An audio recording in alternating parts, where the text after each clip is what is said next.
बीना और चंदर आजादपुर मंडी में साफ सफाई और मेहनत मजदूरी करके अपना पेट पालते थे। शादी के तकरीबन 2 साल बाद बीना गर्भवती हुई। दोनों ही पति पत्नी इस बात से बहुत खुश थे और बेसब्री से नए मेहमान के आने का इंतजार कर रहे थे, लेकिन होनी को शायद कुछ और मंजूर था। एक शाम जब दोनों काम से घर लौट रहे थे तो रास्ते में रेल पटरी क्रॉस करते वक्त चंदर का पैर पटरी में फंस गया। अरे अरे ये मेरा पैर, अरे ये क्या हो गया जी? जल्दी जल्दी पैर निकालने की कोशिश कीजिए। कोशिश तो कर रहा हूँ बीना, लेकिन ये निकल ही नहीं रहा। बीना भी उसकी मदद करने की कोशिश करती है, लेकिन उसका पैर बाहर नहीं निकल पाता। तभी उन्हें ट्रेन की आवाज आती है। जल्दी कीजिए जी, ट्रेन आ रही है। बीना, मुझे लगता है कि मेरा जाने का वक्त आ गया। तुम जाओ यहाँ से और अपना और मेरे बच्चे का ध्यान रखना। मुझे भागे को अपने बच्चे का मुंह देखे बिना ही इस दुनिया से जाना होगा। नहीं, ऐसा मत कहिए जी, मैं आपके बिना कैसे रह पाऊंगी। मैं भी आपके साथ इसी पटरी पर अपनी जान दे दूंगी। नहीं, हमारे बच्चे के लिए तुम्हें जीना होगा बीना। अब जाओ यहाँ से, तुम्हें हमारे होने वाले बच्चे की कसम। जैसे ही बीना पटरी से दूर जाती है तभी ट्रेन आकर विनोद को पल भर में ही काट देती है। बीना की आंखों के सामने उसके पति की मौत हो जाती है। एक ही पल में उसकी हंसती खेलती दुनिया उजड़ जाती है और वो एक विधवा बन जाती है। चंदर के जाने के बाद बीना बिल्कुल अकेली हो चुकी थी। अब वो अकेली ही मंडी जाती और मेहनत मजदूरी करती और उससे जो कमाई होती उससे अपना पेट भरने लगती है। एक दिन बीना घनश्याम को कुछ प्याज फेंकते हुए देख रही थी। अरे घनश्याम भैया, ये आप क्या कर रहे हैं? कुछ नहीं बहन, जो प्याज खराब हो गए हैं उन्हें अलग करके फेंक रहा हूँ। भैया, अगर आपको कोई प्रॉब्लम ना हो तो जो प्याज आप फेंक रहे हो वो आप मुझे दे दो, वो मुझ गरीब के काम आ जाएंगे। लेकिन बीना बहन, इन आधे सड़े गले प्याजों का आखिर तुम क्या करोगी? वो मैं आपको बाद में बताऊंगी। फिलहाल आप ये खराब प्याज मुझे दे दीजिए। ठीक है बहन, ले जाओ। वैसे भी ये मेरे किसी काम के नहीं।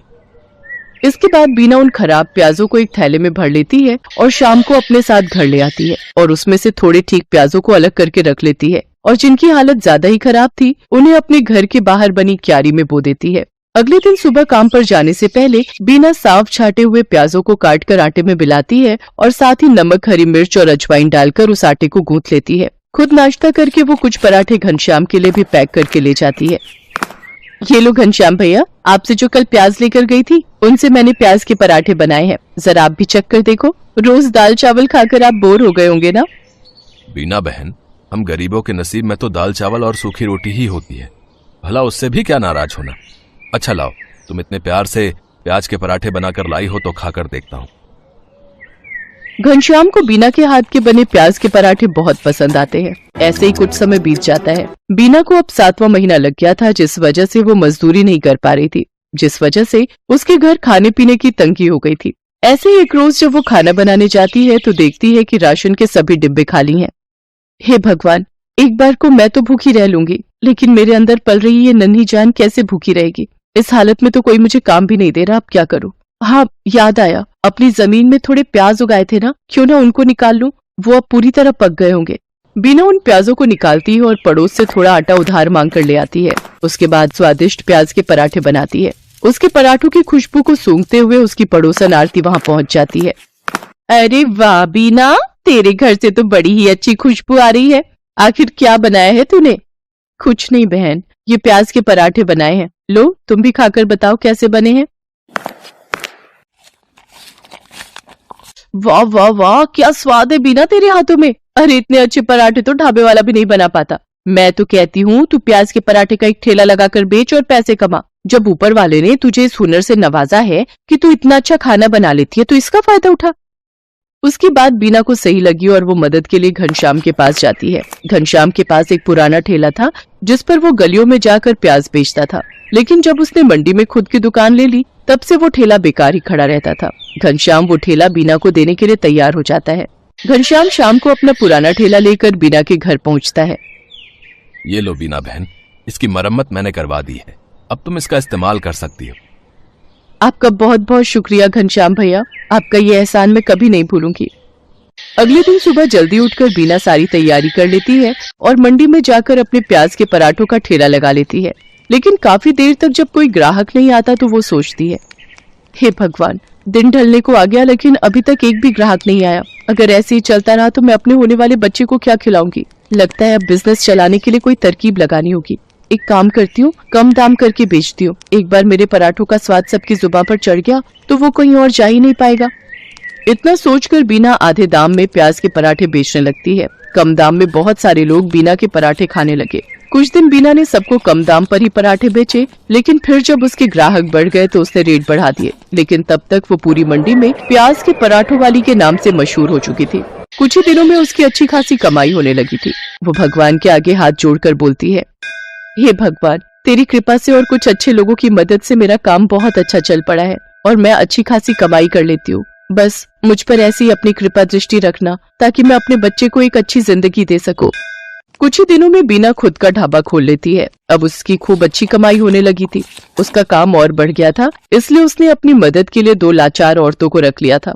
बीना की डिलीवरी का समय भी आ गया और उसने एक बेटे को जन्म दिया। महीने भर का रेस्ट लेने के बाद वो वापस काम पर जाने लगी और अपने साथ अपने बच्चे को भी ले जाती। अब वो काम संभालने के साथ साथ अपने बच्चे की भी अच्छी परवरिश करने लगी और खुशी खुशी उसके साथ रहने लगी।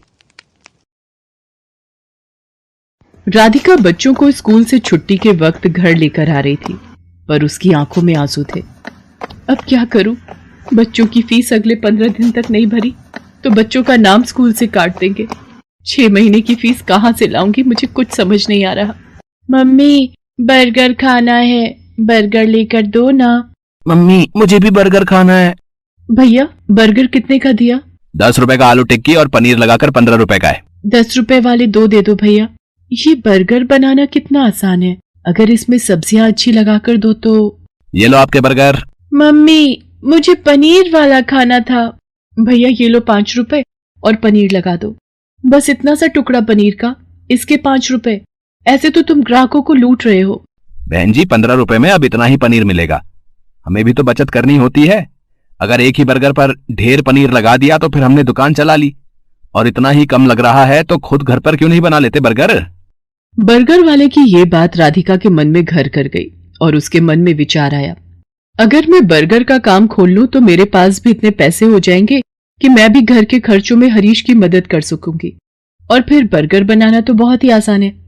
घर जाकर माजी और हरीश से इस बारे में बात करती हूँ। राधिका हरीश और सास से बर्गर का ठेला लगाने की बात करती है। लो, कर लो बात राधिका बहू, अब तुम भी बच्चों सी बात कर रही हो। पता है हम औरतों का घर से बाहर निकलकर काम करना कितना मुश्किल है। हम औरतें घर के चूल्हा चौका ही निपटा लें, वही गनीमत है। पर माँ जी, आजकल बर्गर का काम बहुत चल रहा है।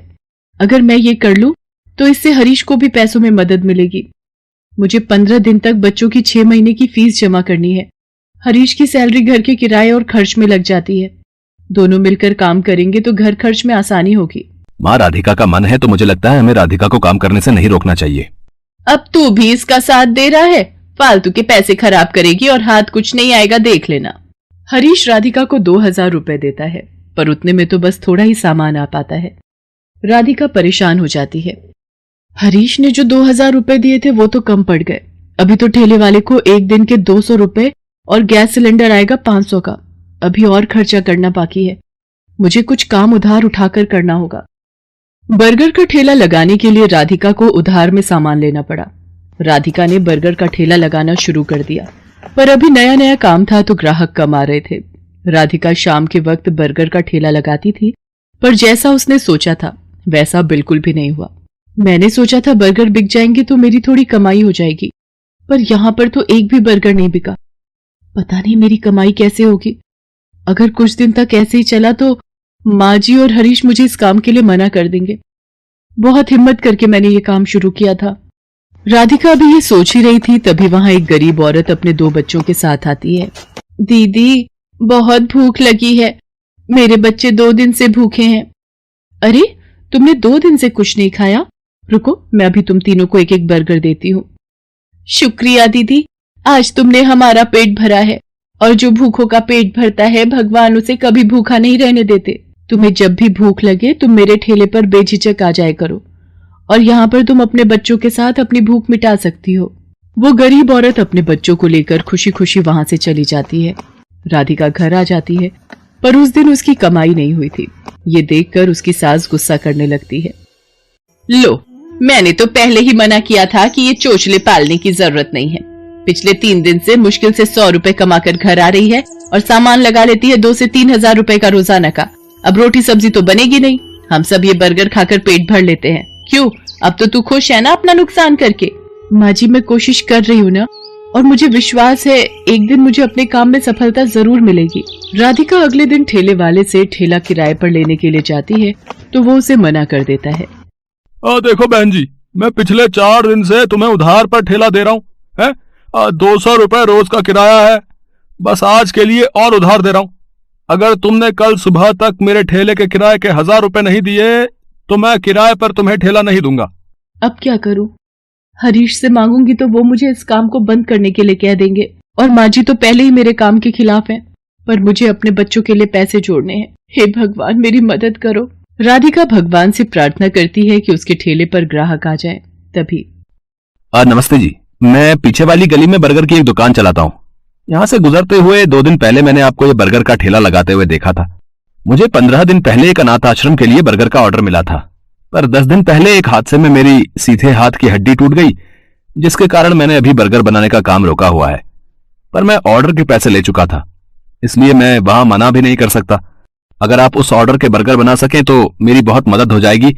मैं आपको इसके लिए अच्छे पैसे दूंगा। जी, मैं जरूर करूंगी। आप मुझे बता दीजिए कितने बर्गर बनाने हैं। शाम को 4 बजे ही वहां पहुंचना है। जिन्होंने मुझे ऑर्डर दिया है उनके बच्चे का जन्मदिन है, वो अनाथ आश्रम 4 बजे पहुंच जाएंगे। वैसे मैं आपके साथ अपने एक आदमी को काम पर लगा देता हूं जो आपकी इस काम में मदद करेगा। ये 5000 रुपए आप एडवांस रखो, बाकी के पैसे मैं आपको काम खत्म होने के बाद शाम को दे दूंगा, ठीक है? वो व्यक्ति मानो राधिका के लिए भगवान का रूप बनकर आया था। राधिका की सारी परेशानियां दूर हो जाती हैं। वो अपने उधार के पैसे भी चुका देती है और बच्चों के स्कूल की फीस भी जमा कर देती है। उस व्यक्ति को राधिका का काम इतना पसंद आता है कि वो राधिका के साथ पार्टनरशिप में काम करने लगता है। राधिका अब एक बर्गर की दुकान चलाती थी। राधिका की मेहनत और हिम्मत देखकर उसकी सास और हरीश बहुत खुश थे।